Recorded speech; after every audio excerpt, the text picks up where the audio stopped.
Dear consumer who asked me for the TLDR on how the NAR settlements affect buying and selling right now. First of all, you should just know the government is trying to muck up real estate. All right, here's the rest of the story. Let's start on the seller side. Traditionally, you are selling your house, you hire an agent. Y'all pick a number, and of that number, part of it can go to the agent for the buyer's broker. You set the number at the listing appointment. The agent puts it in the multiple listing service where it becomes universal. So it becomes a discrimination-free offer to any paying member of the multiple listing service. Y'all picked all those numbers. Now, under the settlement, the agent will no longer be able to advertise that compensation in the multiple listing service. You as a seller can still offer it, but you'll work that out with your agent. You may want to offer to pay the buyer's broker. You may not. You may want to do a case-by-case basis. You will determine that with your agent. You'll get everything in writing, and then your agent will follow whatever rules are associated with this settlement as the new rules come out. On that note, you should know that there are buyers out there that will be looking to have somebody pay their broker because they just don't have the cash.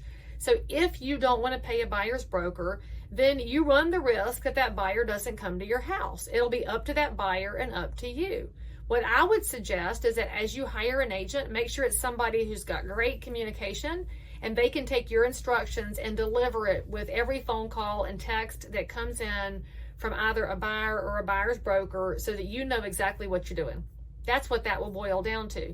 If you're looking to buy a house, here's what changes. Traditionally, your buyer's broker has been compensated through what I just said about sellers. They got a portion of the listing agent's fee as determined by the seller and the listing agent.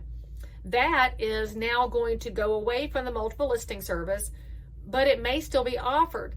So as a buyer, you and your agent will decide to work together. You will decide on the fee you're willing to pay your agent. And then when you find a house, your agent will then call the listing agent and say, hey, will you pay the fee that my buyer and I have agreed upon? Some might say yes, some might say no. Some might say, I won't pay the whole amount, I'll pay this little bit and you pay the other bit and everybody's happy. Those are all conversations that will have to happen on every single house. And as a buyer, you should know the seller can cover the fee that you want to pay your agent. You can cover it yourself with the big asterisk that if you are doing a VA loan, you're not allowed to pay your own agent. And you should always be talking to your lender about what isn't allowed. So again, TLDR, the government got involved and class action lawyers got involved, and now it's going to be wildly inefficient. But remember this, houses will still be bought and sold. Great professional agents will be even better communicators than they were in the past, and a well-represented seller will still do a better job in the market than a poorly represented seller, and a well-represented buyer still has a better chance of homeownership than a poorly represented buyer. As a consumer, this is the most important time for you to ask questions of your agent, and I've got a video with some questions you could ask. Make sure that you're picking somebody who knows what's happening in the markets, is making some adjustments to their business in response to that, and is able to guide you in this, one of the biggest things you'll ever do, and one of the most infrequent things you'll ever do. The American public does real estate 3, maybe 4 times in their life, on average, unless you're an investor or relocator or military. For most people, you just don't do real estate that often, which means your stomach may hurt to see all these things happening in the market. But there are great professional realtors out there that will patiently and calmly answer all of your questions and help you design a plan to win.